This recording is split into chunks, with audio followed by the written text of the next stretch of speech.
आज हम आप सभी को एक सच्ची कहानी सुनाने जा रहे हैं, जिसे सुनकर आपको भी यकीन हो जाएगा कि संसार में सच्चे प्रेम और भक्ति की कमी है। भगवान तो हमारे बीच हमेशा से ही हैं। बात उन दिनों की है। एक संत बरसाना में रहते थे और वह हर दिन सुबह उठकर यमुना जी में स्नान करके राधा जी के दर्शन करने जाया करते थे। यह नियम हर रोज का था। जब तक राधा रानी के दर्शन नहीं कर लेते तब तक जल ग्रहण भी नहीं करते थे। दर्शन करते करते तकरीबन उनकी आयु 80 वर्ष की हो गई। रोज की तरह आज सुबह उठकर यमुना जी में स्नान किया और राधा रानी के दर्शन करने चले गए। मंदिर के पट खुले और राधा रानी के दर्शन करने लगे। दर्शन करते करते संत के मन में भाव आया कि मुझे राधा रानी के दर्शन करते हुए आज 80 वर्ष हो गए, लेकिन आज तक मैंने राधा रानी को कोई भी वस्त्र नहीं चढ़ाया। यह विचार संत जी के मन में आया। जब सभी मेरे राधा रानी के लिए कुछ न कुछ लाते हैं, तो मैं भी कुछ न कुछ लेकर ही आऊंगा। लेकिन क्या लाऊं जिससे मेरी राधा रानी खुश हो जाए। फिर संत जी यह सोचते हुए अपनी कुटिया में आ गए। सारी रात सोचते सोचते सुबह हो गई। संत जी रोज की भांति यमुना जी स्नान करके आज अपनी कुटिया में ही पूजा दर्शन किए।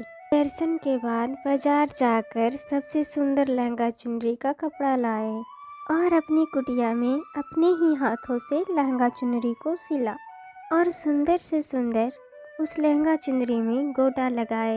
अब पूरी तरह से लहंगा चुनरी को तैयार कर लिया तो मन में सोचा कि इस लहंगा चुनरी को अपनी राधा रानी को पहनाने जाऊंगा तो बहुत ही सुंदर लगेगी मेरी राधा रानी। यह सोचकर आज संत जी उस लहंगा चुनरी को लेकर राधा रानी के मंदिर को चले।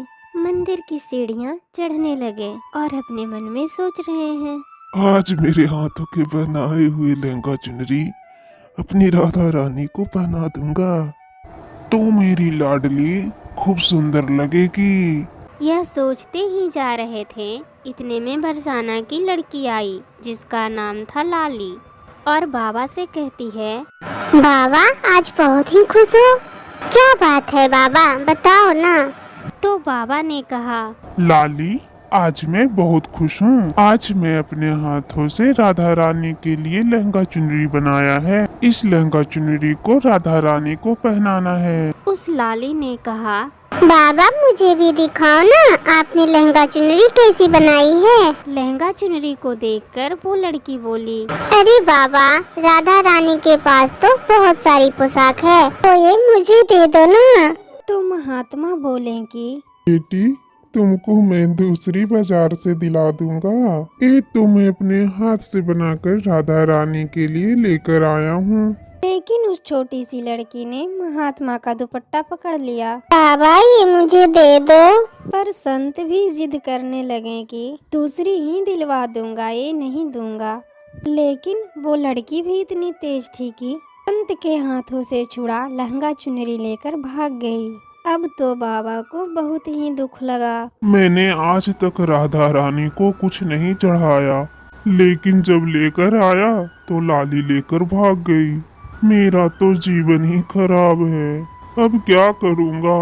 यह सोचकर संत उसी सीढ़ियों में बैठ करके रोने लगे। इतने में कुछ संत वहाँ पर आए और पूछा, क्या बात है बाबा, आप क्यों रो रहे हैं। तो बाबा ने उन संतों को पूरी बात बताई। संतों ने बाबा को समझाया और कहा कि आप दुखी मत हो, कल दूसरी लहंगा चुनरी बनाकर राधा रानी को पहना देना।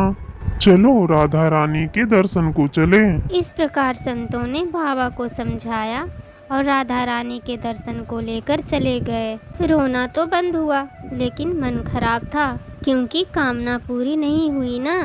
तो दुखी मन से संत जी राधा रानी के दर्शन करने जा रहे थे और मन में यह सोच रहे हैं कि किशोरी जी की इच्छा नहीं थी शायद। राधा रानी मेरे हाथों से बनी पोशाक पहनना ही नहीं चाहती थी। ऐसा सोचकर बड़ी दुखी होकर जा रहे हैं। मंदिर आकर राधा रानी का पट खुलने का इंतजार करने लगे।